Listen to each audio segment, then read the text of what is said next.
સમાચારની શરૂઆત કરીએ તો સુરતથી સમાચાર સામે આવ્યા છે। તો સુરતથી સમાચાર કરોડોના જમીન કૌભાંડમાં સુઓ મોટો કરવામાં આવી, જેમાં સરકારી જમીન ખાનગીને પધરાવવાનો પર્દાફાશ થયો છે। જમીનને લઈને મહેસૂલ વિભાગે સ્ટે ઓર્ડર જાહેર કર્યો। તો આ સમાચાર પ્રાપ્ત થયા છે। મહેસૂલ વિભાગે સમગ્ર મુદ્દે સુઓ મોટો દાખલ કરી અને જે બાદ તત્કાલીન કલેક્ટર રાજેન્દ્ર કુમારે 2015માં રિપોર્ટ આપ્યો હતો। ડુમ્મસની જગ્યા સરકારી હોવાનો રિપોર્ટ આપવામાં આવ્યો હતો। તો આ સમાચાર છે। સુરતમાં કરોડોના જમીન કૌભાંડમાં સુઓ મોટો દાખલ કરવામાં આવી હતી। તો રિપોર્ટ ગણકાર્યા વિના જ અરજદારની તરફેણમાં ચુકાદો આપવામાં આવ્યો હતો, જેમાં ડુમ્મસની સરકારી જમીન ખાનગી માલિકને પધરાવાઈ છે। તો સુરત કલેક્ટર આયુષ ઓકની બદલી વલસાડમાં થઈ છે। બદલીના એક દિવસ અગાઉ મંજૂરી આપી હતી। તો આ કૌભાંડ સામે આવ્યું, જેમાં સુઓ મોટો દાખલ કરવામાં આવી હતી। સરકારી જમીન ચોપડે ખાનગી માલિકોની બતાવવામાં આવી, જેમાં સરકારી અધિકારીઓની ભૂમિકા પણ શંકાસ્પદ જણાઈ રહી છે। સરકારી જમીનમાં ગણોતિયાની નામો પણ ઘુસાડવામાં આવ્યા છે। તો આ સમાચાર છે, જેમાં સુરતમાં કરોડોના જમીન કૌભાંડમાં સુઓ મોટો દાખલ કરવામાં આવી હતી। સરકારી જમીન ખાનગીને પધરાવવાનો પર્દાફાશ થયો છે। તો સુરતમાં મોટું જમીન કૌભાંડ બહાર આવતા જ ખળભળાટ મચવા પામ્યો, જેમાં કરોડોની સરકારી જમીન બિલ્ડરોને પધરાવી દેવામાં આવી છે। પ્રાપ્ત માહિતી મુજબ સુરતના ડુમ્મસ વિસ્તારમાં અંદાજિત 3,12,000 કરોડ રૂપિયાની બહાર કિંમત ધરાવતી સરકારી જમીન ખાનગી માલિકોને પધરાવી દેવાઈ હોવાની વિગતો સામે આવી। રાજ્ય સરકારને આ મામલે ફરિયાદ આવતા મહેસૂલ વિભાગની ટીમ મોકલીને જરૂરી દસ્તાવેજો કબજે કરી તત્કાલીન કલેક્ટર દ્વારા જે ઓર્ડર પાસ કરાયો છે તેના પર સ્ટે આપી વધુ વિગતો માટે 23મી મેના રોજ કેસની સુનાવણી છે। હવે આ પ્રકરણમાં આગામી દિવસોમાં મોટા ખુલાસા થાય તેવી સંભાવના વ્યક્ત કરવામાં આવી છે।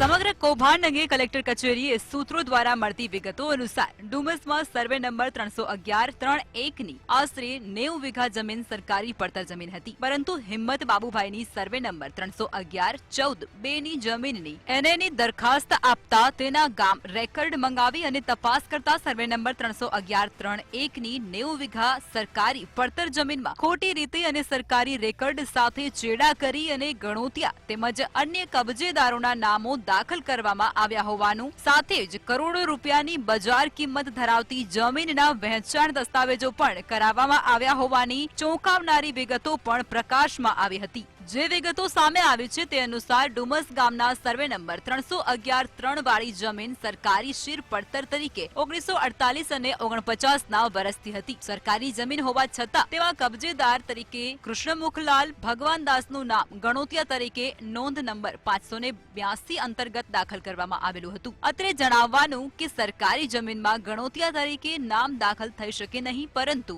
આમ છતાં ખોટી રીતે નામ જોવા મળ્યું। આ મામલે પ્રાંત અધિકારીએ તપાસ કરતા 1948 અને 49માં શીર પડતર એટલે કે સરકારી પડતર શબ્દ ચેકી નાખી અને ડેરી કંપનીના મેનેજર વીસી જાદવનું નામ ગેરકાયદેસર રીતે દાખલ કરવામાં આવ્યું હતું। આ ઉપરાંત ગણોતિયા તરીકે કૃષ્ણમુખલાલ ભગવાનદાસ તથા નવીનચંદ્ર કૃષ્ણલાલના નામો દાખલ કરવામાં આવ્યા હોવાની વિગતો પણ સામે આવી હતી। તદુપરાંત ઉપરોક્ત વ્યક્તિઓના અવસાન થતા તેમના વારસદારો તરીકે 14 વ્યક્તિઓના નામો દાખલ કરવામાં આવ્યા હતા અને વેચાણ દસ્તાવેજથી વર્ષ 2005 અને 2012-13 સાથે જ 2014માં જમીન વેચવામાં પણ આવી હતી। છેલ્લે રાજેન્દ્ર સુગમચંદ શાહ, સુગમચંદ ચુનીલાલ શાહ, ધર્મેન્દ્ર સુગમચંદ શાહ તથા મિતુલ જગદીશભાઈ શાહ, નૂતનબેન જગદીશભાઈ શાહે ગેરકાયદેસર રીતે સરકારી શીર પડતર જમીન વેચાણ રાખી હોવાનું બહાર આવ્યું હતું। ત્યારબાદ વર્ષોથી જમીનમાં થયેલા વ્યવહારો ખોટા જણાતા હાલમાં ઉપરોક્ત જમીનના વેચાણ અને ટ્રાન્સફર ઉપર કલેક્ટર ડોક્ટર રાજેન્દ્ર કુમારે મનાઈ હુકમ ફરમાવ્યો અને રિવિઝન કેસની વધુ સુનાવણી તારીખ 29 જુલાઈના રોજ રાખી હતી। સમગ્ર પ્રકરણમાં સરકારી અધિકારીઓની ભૂમિકા પણ શંકાસ્પદ હોવાનું પ્રાથમિક દ્રષ્ટિએ સામે આવી રહ્યું છે, કારણ કે ડુમસની જમીન સરકારી પડતર હોવાથી તેમાં ગણોતિયાના નામોની પણ એન્ટ્રી પડી શકે નહીં. ખાનગી જમીન હોય તો ગણોતિયાના નામની એન્ટ્રી પડી શકે છે. કૌભાંડીઓએ સરકારી ચોપડામાં છેકછાક કરાવી ઉપરાંત ગણોતિયાના નામો 7/12ની નકલમાં ઘુસાડી દીધા હતા. તમને જણાવી દઈએ કે આ પ્રકારે કોઈ પણ ફેરફાર કરવાની સત્તા ફક્ત રેવન્યુ અધિકારી પાસે જ હોય છે અને એવો નિયમ પણ છે કે નામ એડ કરતા પહેલા શો કોઝ નોટિસ પણ આપવી પડે છે, પણ આ મામલે આવી કોઈ તસ્દી લેવામાં નથી આવી. એનએની દરખાસ્તની કાર્યવાહી દરમિયાન જમીન ગણોતિયાઓ તેમજ અન્ય વ્યક્તિઓના નામે કરવામાં આવી હોવાનું ધ્યાને આવતા જ પ્રાંત અધિકારીને તપાસ સોંપવામાં આવી હતી. તપાસમાં સરકારી જમીનમાં ખોટી એન્ટ્રી પણ ગઈ હોવાનું સામે આવ્યું હતું. ત્યારે પ્રાથમિક તબક્કે આ જાણકારી આવતાની સાથે જ હાલમાં મનાઈ હુકમ પણ આપવામાં આવ્યો છે. ખોટું સાબિત થશે તો જવાબદારો સામે કાયદેસરની કાર્યવાહી પણ કરવામાં આવશે તેવો તાત્કાલિન કલેક્ટર ડોક્ટર રાજેન્દ્ર કુમારે રિપોર્ટ આપ્યો હતો. સાથે જ 28/7/2015માં ગુજરાત હાઈકોર્ટ ઓરલી મનાઈ હુકમ પણ ફરમાવ્યો હતો. વિવાદનો ચરુતો મૂળ ત્યારે ઉકળ્યો જ્યારે લોકસભા ચૂંટણીની જાહેરાત પહેલા આઈએએસ અધિકારીઓની બદલી કરવામાં આવી હતી. આયુષ ઓક સુરતના કલેક્ટર હતા, જેઓની બદલી વલસાડ કલેક્ટર તરીકે થઈ છે. જો કે તેમની બદલી થઈ તે પહેલા જ તેમણે અનેક વિવાદાસ્પદ ઓર્ડરો પર સહી કરી નાખી હોવાના આક્ષેપો છે. આ કિસ્સામાં 30 જાન્યુઆરીના રોજ બદલી થતી હોય અને 29મી જાન્યુઆરીના રોજ આઈએએસ આયુષ ઓકે ફાઇલને જે રીતે મંજૂરી આપી તેને લઈ અને મહેસૂલી તંત્રમાં અનેક સવાલો ઉઠી રહ્યા છે. મુખ્ય સચિવ રાજકુમારે મહેસૂલ તપાસણી કમિશનર આરઆઈસીની ટીમ ઉપરાંત સમગ્ર ઘટનાક્રમમાં ઊંડાણપૂર્વક તપાસ થાય તે દિશામાં ચક્રો ગતિમાન કર્યા છે. આ રીતે સરકારી જમીન ગણોતિયાને પધરાવવાના આયુષ ઓકના નિર્ણય પાછળ ભાજપનું કોઈ મોટું રાજકીય માથું હોવાની મહેસૂલી વર્તુળોમાં ચર્ચા પણ છે. સમગ્ર મામલે ભારે ઉહાપોહ થતા જ ગુજરાત સરકારના મહેસૂલ વિભાગે સુઓ મોટો લઈ અને મનાઈ હુકમનો આદેશ આપ્યો છે. આ જમીનનું વખત અન્યોને વેચાણ કર્યા બાદ જગ્યાને એને કરવા માટેની ફાઇલ પણ જે તે કલેક્ટર સામે રજૂ કરાઈ હતી અને તે વખતે તપાસમાં એવી હકીકત પણ સામે આવી હતી કે આ સમગ્ર જગ્યા સરકારી હોવાથી તેને એને કરી શકાય નહીં, જેની વિરુદ્ધ માર્ચ 2009માં ગુજરાત હાઈકોર્ટમાં રીટ પિટિશન પણ કરાઈ હતી. હાઈકોર્ટે આ કેસ ગણોત ધારા હેઠળ જે જગ્યાની ફાળવણી કરવામાં આવે છે તે ખેડૂત ખાતેદાર છે કે નહીં તેની તપાસનો આદેશ પણ કર્યો હતો. તેનો રિપોર્ટ પણ જૂન 2015માં સિટી પ્રાંતે આપ્યો હતો. તપાસ દરમિયાન બધી વિગતો સામે આવી કે આ તો સરકારી જમીન છે અને બારોબાર સગેવગે કરવાનો કારસો રચાયો હતો. આ સમગ્ર મુદ્દે સિટી પ્રાંતે જૂન 2015માં રિપોર્ટ પણ આપ્યો હતો. પરંતુ આ તમામ વિગતો ધ્યાનમાં લીધા વગર જ તત્કાલીન સુરત કલેક્ટર આયુષ ઓકે 29 જાન્યુઆરી 2024 એટલે કે તેમની બદલીના એક દિવસ પહેલા જ કબજેદારે વેચાણ કરેલાઓની તરફેણમાં પોતાનો ચુકાદો આપ્યો હોવાની ચર્ચાઓ છે. સુરતમાં છેલ્લા કેટલાક દિવસોથી કલેક્ટર કચેરીમાં એક પરિપત્ર બહાર પડ્યો હતો, જેના કારણે ખૂબ જ વિવાદ સર્જાયો છે. ભૂતપૂર્વ સુરતના કલેક્ટર રાજેન્દ્ર કુમારે ડુમ્મસ વિસ્તારમાં આવેલી કરોડો રૂપિયાની જમીન સરકારી જમીન હોવાનો અહેવાલ પ્રાપ્ત કર્યો હતો, પરંતુ થોડા મહિના પહેલા જ તાત્કાલિક કલેક્ટર જેઓ તેઓની બદલી થઈ છે આયુષ ઓક, તેઓ વલસાડ ખાતે બદલી થઈ છે. તેના બદલીના થોડા દિવસ પહેલા તેઓનું એવું કહેવું છે કે આ અરજદારે અરજી કરી હતી,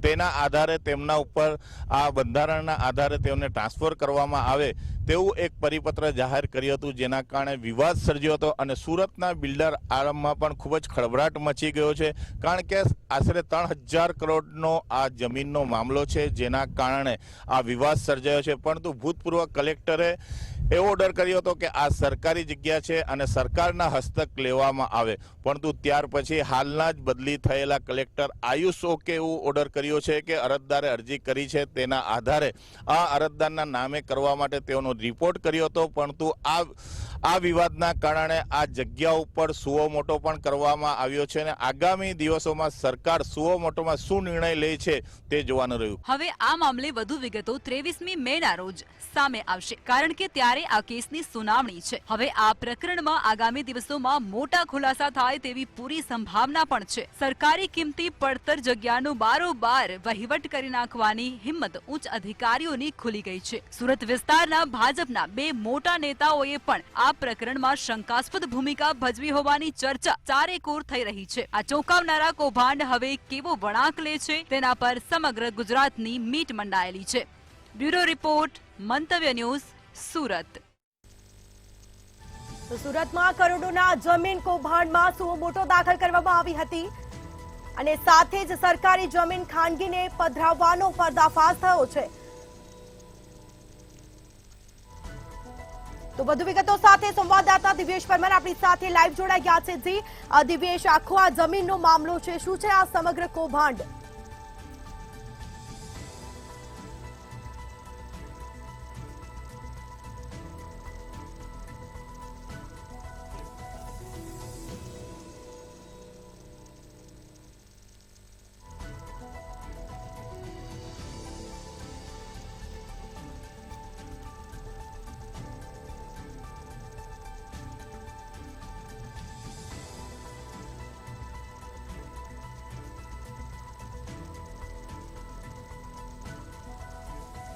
જી દિવ્યેશ, આ સમગ્ર કૌભાંડ છે, શું છે સમગ્ર મામલો? ચોક્કસ આ કે જમીન છે તે જમીનને લઈને આખી જે સર્જાઈ જે આખી વાત સર્જાઈ છે તેમાં સ્પષ્ટ કહી શકાય કે આ જે જમીન છે તે જમીન ડુમસની છે અને ડુમસમાં 311/33 ની સર્વે નંબર વાળી આ જમીન છે અને અંદાજિત 2,17,216 ચોરસ મીટરની આ જમીન છે ને જમીનમાં લઈને જે પ્રકારે 2015માં આ જમીન સરકારી હોવાનું ત્યાંના કલેક્ટર રાજેન્દ્ર કુમાર દ્વારા જે લેખિતમાં આપવામાં આવ્યું હતું કે આ જમીન છે તે સરકારી છે, પરંતુ આમાં જે પ્રકારે કહી શકાય કે રાજકાઈ ભૂમિ ભૂંડિકા જે છે તે સામે આવ્યું છે. કારણ કે જે પ્રકારે ગણોત્યાની વાત કરવામાં આવે તો તેમાં ગણોત્યા તરીકે નામ દાખલ કરવામાં આવ્યું છે ને આ ગણોત્યા તરીકે સરકારી જમીનમાં ક્યારે પણ નામ દાખલ ન થાય, પરંતુ જે પ્રકારે કૃષ્ણમુખલાલ ભગવાનદાસનું નામ જે છે તે ગણોત્યા તરીકે દાખલ કરવામાં આવ્યું છે ને જમીન નંબર 582 થી આ ગણોત્યા તરીકેનું નામ તેમનું દાખલ કરવામાં આવ્યું છે. એટલે સ્પષ્ટ કહી શકાય કે આ સમગ્ર મામલે ભ્રષ્ટાચારની બૂ આવી રહી છે. કારણ કે જે પ્રકારે જે ત્યારના કલેક્ટર રાજેન્દ્ર કુમાર દ્વારા આ જમીન સરકારી હોવાનું સ્પષ્ટ ઉલ્લેખ કરવામાં આવ્યો હતો, ત્યારે સુરતના અગાઉના જે કલેક્ટર હતા આયુષ ઓક તેમના દ્વારા તેમની બદલીના આગલા દિવસે જ ઓર્ડર કરવામાં આવ્યો હતો અને તેમાં તેમણે જણાવ્યું હતું કે જે પ્રકારે આ જમીન માલિક છે તેમણે અરજી કરી છે ને તેમને તરફેણમાં આ ચુકાદો છે તે આવ્યો હતો અને સ્પષ્ટ કહી શકાય કે સરકારી જે જમીન છે તે જમીન ખાનગીને આપી દેવાનો આખો મામલો છે તે સામે આવ્યો હતો.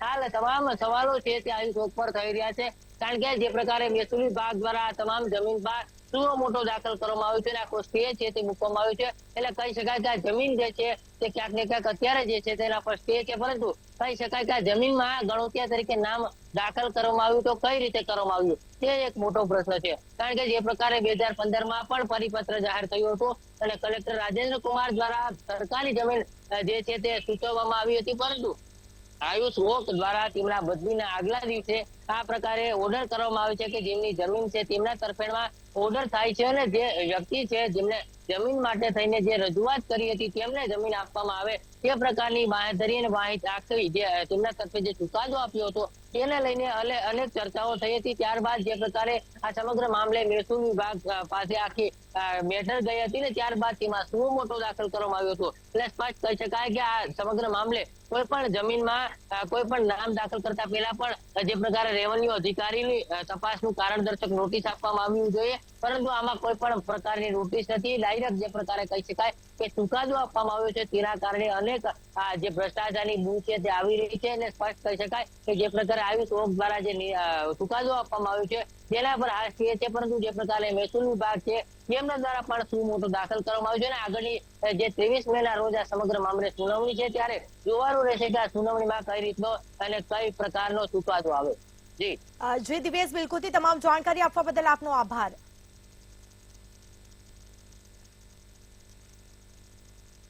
તો આ સમાચાર છે મહત્વપૂર્ણ, જેમાં સુરત ડુમસમાં કરોડોની જમીન હડપવાનો આક્ષેપ કરવામાં આવ્યો, તો બીજી તરફ પૂર્વ કેન્દ્રીય મંત્રી તુષાર ચૌધરીએ તપાસની માંગ કરી છે, જેમાં કોંગ્રેસના મહામંત્રી દર્શન નાયકે પણ તપાસની માંગ કરી. તો સીએમ ભૂપેન્દ્ર પટેલે પત્ર લખી અને તપાસની માંગ કરવામાં આવી રહી છે. અગાઉના કલેક્ટરના હુકમ વિરુદ્ધ કાંડ કરવામાં આવ્યો હતો અને સાથે તત્કાલીન કલેક્ટર અન્યનું નામ દાખલ કર્યાનો પણ આક્ષેપ કરવામાં આવ્યો અને તાત્કાલિક તપાસની હાલ માંગ કરવામાં આવી. તો ગણોતિયા તરીકે અન્યનું નામ દાખલ કરાવ્યાનો આક્ષેપ કરવામાં આવ્યો છે. તો સુરતમાં ડુમ્મસમાં કરોડોની જમીન હડપવાનો આક્ષેપ, સાથે જ પૂર્વ કેન્દ્રીય મંત્રી તુષાર ચૌધરીએ તપાસની માંગ કરી. તાજેતરમાં જ સુરત જિલ્લાના કલેક્ટર દ્વારા એમની બદલી થયાને ચાર્જ છોડતા પહેલાં લગભગ 2,17,000 ચોરસ મીટર જેટલી જમીનમાં ગેરકાયદેસર રીતે સરકારી જમીનમાં ગણોતિયાનું દાખલ કરવાનો હુકમ એમણે ચાર્જ લેતા પહેલાં કર્યો છે અને સરકારને લગભગ 2,000 કરોડ રૂપિયાનો ચૂનો ચોપડવાનું કામ આ કલેક્ટરના હુકમ દ્વારા થયેલ હોય એવું જાણવા મળેલ છે. કારણ કે તત્કાલીન કલેક્ટર 2015માં પણ આ જ પ્રકરણમાં એમણે ને નામંજૂર કર્યું હતું અને ગણોત્યાનું નામ દાખલ કર્યું નહોતું. તો કયા દબાણસર કે કયા રાજકીય મહાનુભાવોના દબાણ હેઠળ કે કોઈ ભૂમાફિયાના દબાણ હેઠળ કે મોટો પૈસાનો તોડ કરવા માટે આ હુકમ કરવામાં આવ્યો છે એ અમારી સમજની બહાર છે. એટલે આજે અમે નક્કી કર્યું છે કે જ્યારે કલેક્ટર દ્વારા જ કલેક્ટરની જવાબદારી છે કે સરકારી મિલકતોનું રક્ષણ કરવાનું, એને નિભાવ કરવાનું એ કલેક્ટરની જવાબદારી હોય, ત્યારે આ કલેક્ટર જેવો માણસ પોતે જ જ્યારે આટલું મોટું કૌભાંડમાં સામેલ હોય તો અમે વિજિલન્સ કમિશનમાં તકેદારી આયોગને અમે પત્ર દ્વારા ફરિયાદ કરવા માંગીએ છીએ કે કયા કારણોસર આ હુકમ કરવામાં આવ્યો છે, એ હુકમ કરાવનાર પાછળ કોણ કોણ જવાબદાર છે અને કોઈપણ જાતના કોઈપણ પુરાવા વિના કયા નિયમ અનુસાર આ એન્ટ્રી એમણે દાખલ કરી છે એનો જવાબ અમે માગી રહ્યા છીએ. અને આ જવાબ નહીં મળશે, અમને સંતોષકારક જવાબ નહીં મળશે તો અમે વિધાનસભામાં પણ આ પ્રકરણની રજૂઆત કરીશું અને સરકારશ્રી પાસે પણ અમે જવાબ માગીશું. પણ આજે અમે લગભગ 4 જગ્યાએ આ ફરિયાદ અમે દાખલ કરી રહ્યા છે. પહેલી ફરિયાદ અમે ગુજરાત તકેદારી આયોગને કરી રહ્યા છે, બીજું અમે ફરિયાદ અમે મુખ્યમંત્રીને મોકલી રહ્યા છે, તેમજ મહેસૂલ સચિવ ગુજરાત સરકારને પણ મોકલી રહ્યા છે અને જાહેર સેવાનું જે વિભાગ છે જીએડી ડિપાર્ટમેન્ટ એને પણ અમે આ કલેક્ટર સામે તત્કાલીન પગલાં લેવાય એના માટે અમે ફરિયાદ એમને પણ આ કરી રહ્યા છે અને વહેલામાં વહેલી તકે કલેક્ટર સામે પગલાં લેવાય અને એને સસ્પેન્ડ કરવામાં આવે એવી અમારી માગણી છે. અને જે સરકારી જમીન છે એ શ્રી સરકાર જ રહે અને સરકાર આગામી દિવસોમાં એનો જે પણ ઉપયોગ કરવો હોય, ધર્મદા હેતુ માટે કરવો હોય, સામાજિક હેતુ માટે કરવો હોય, શૈક્ષણિક હેતુ માટે કરવો હોય, કોઈ પણ હેતુ માટે કરે એનો અમને કોઈ વાંધો નથી, પણ ભૂમાફિયાના હાથમાં આ જમીન ના જવી જોઈએ એવી અમારી લાગણી અને માગણી છે. હાલમાં સુરત જિલ્લાના ડુમસ ખાતે સર્વે નંબર 311/3 જે સરકારી જમીન તરીકે ઈસવીસન 1948-49 સરકારશ્રીના નામે ચાલી આવેલ છે અને જે પ્રમાણે જાહેર હિતની સરકારી જે જગ્યાઓ છે એની નિભાવણી કરવાની, એની દેખરેખ કરવાની અને કોઈ વ્યક્તિ એનો કબજો ન કરે એની જોવાની જવાબદારી જે તે જિલ્લાના કલેક્ટરની હોય છે. પરંતુ સુરત જિલ્લાના તત્કાલીન કલેક્ટરે પોતે ભૂમાફિયા હોય તે રીતે અધિકૃત સરકારી જમીન હોવા છતાં અન્ય વ્યક્તિના મેળાપીપણામાં જે સરકારી રેકોર્ડ હોય એની સાથે છેડછાડ કરીને પોતાની સત્તાનો ઉપયોગ કરીને જે રીતે નોંધ પાડી છે એ કોઈ પણ જગ્યાએ કાયદામાં યોગ્ય રીતે જોવા મળતી નથી. જે રીતે ગણોત ધારા અંતર્ગત 4 પ્રમાણે કોઈ પણ વ્યક્તિ કાયદેસર રીતે જમીન ખેડતો હોય તો એને ગણોતિયા તરીકે ગણી લેવામાં આવતો હોય છે. પરંતુ સરકારી જમીનમાં ખેતી કરવાથી કોઈ ગણોતિયો બની જાય એવો કોઈ પણ જગ્યાએ કોઈ જોગવાઈ કરવામાં આવતો હોય એવો કોઈ હુકમ કે સરકારી નીતિ નિયમ નથી. અને જે પ્રમાણે ગણોતિયો હોય તેના દાખલ કરવા માટે એના હુકમ હોય, એ મામલતદાર કક્ષાનો હોય, ટ્રિબ્યુનલ હોય, વેચાણ માટેનો કોઈ હુકમ હોય, એવા કોઈ પણ જગ્યાના સરકારી જે તે અધિકારીના કોઈ પણ હુકમ વિના જે કલેક્ટરશ્રીએ હુકમ કર્યો છે ગણોતિયાનો એ ગેરકાયદેસર રીતે કરવામાં આવેલો છે.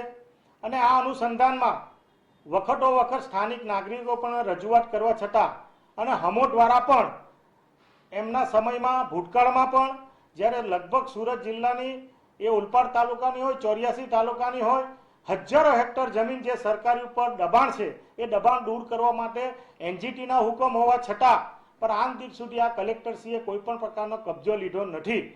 પરંતુ એક દુઃખ સાથે કહેવું જોઈએ કે સરકારી અધિકારી જ્યારે સરકારી જમીનનો વેપાર કરતો હોય અને એનું સંડોવણી એનું મેળાપણું હોય તેની સામે સખતમાં સખત પગલાં લેવા જોઈએ.